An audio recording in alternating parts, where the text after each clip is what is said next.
Who is the most difficult person you've ever interviewed? Vladimir Putin. Wow, Wow. that's pretty cool that you interviewed him. I did in 2019 in the Kremlin. Wow. He kept me waiting for 4 hours. I think that's fair enough. It is. He is psychologically, he's really intimidating. And he only speaks in Russian, right? Yes, but I decided to try and, get on the right side of the interview by being polite, but speaking to him in German, because he was a KGB agent in East Germany, and he spoke back in German. His German is flawless.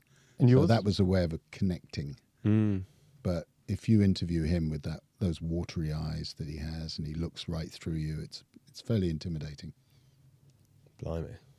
What was the most exciting insight that you got out of him? Did you feel like you got anything out of him that you wanted to? Like You your bet. job is to get things out, and his job is to withhold, right? No, you bet I got something, because I did. Again, it's worth thinking about how do you do an interview with someone like that? Yeah. Well, the answer is you do prep.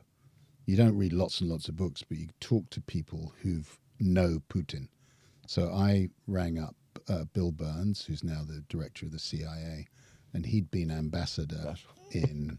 I like to drop names. Yeah. This is a quality podcast. Yeah. Quality people. Quality people. So I rang him up, and he had been ambassador in Moscow. He'd also been deputy secretary of state. So he'd met Putin for hours. And I just said, just tell me, what shouldn't I do? And he said, don't talk down to him. Be very respectful at the beginning. And then I said, thank you, Bill. It's been absolutely great. I've known him for a number of years. And I said, tell me the question you would ask him. And he came up with this great question, which was, Mr. President, you've been in power for 20 years. Would you say that your risk appetite has gone up or down after 20 years? So this was translated, it was consecutive translation. And Putin looked at me and he kind of gave I'm not going to answer that, it's difficult to say. And then I looked at him and he said, we have a Russian saying, those who do not take the risk do not get to drink the champagne. That just captured Putin. Because if you think of what happened 18 months later with Ukraine, He's drinking champagne. he was up for the risk taking. Yeah. So it's that was a bit of a moment. What did you think of Tucker Carlson's interview with Putin? Terrible. Did you? He was Because he a basically was sucker. just a sycophant. He was a total sycophant. Now, again, I don't want to be smart ass because I've made lots of mistakes. But this interview that I did with Putin was probably one of the highlights of my career. And I did bring my colleague Henry Foy, who's now the Brussels bureau chief. He was the West Moscow correspondent, and he was useful. He was with me. I did the questioning.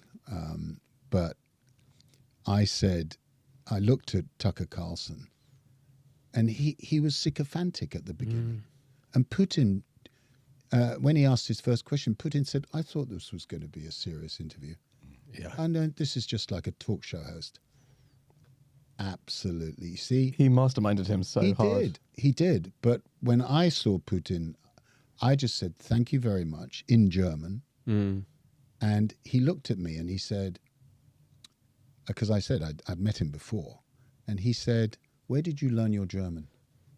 And I said, well, actually at Oxford University, but I also was a student in Germany. But I studied German and modern history at Oxford.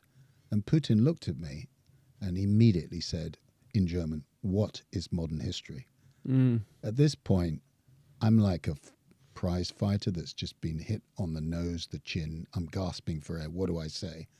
And I kind of got it together and I said, Mr. President, modern history is everything after 1989.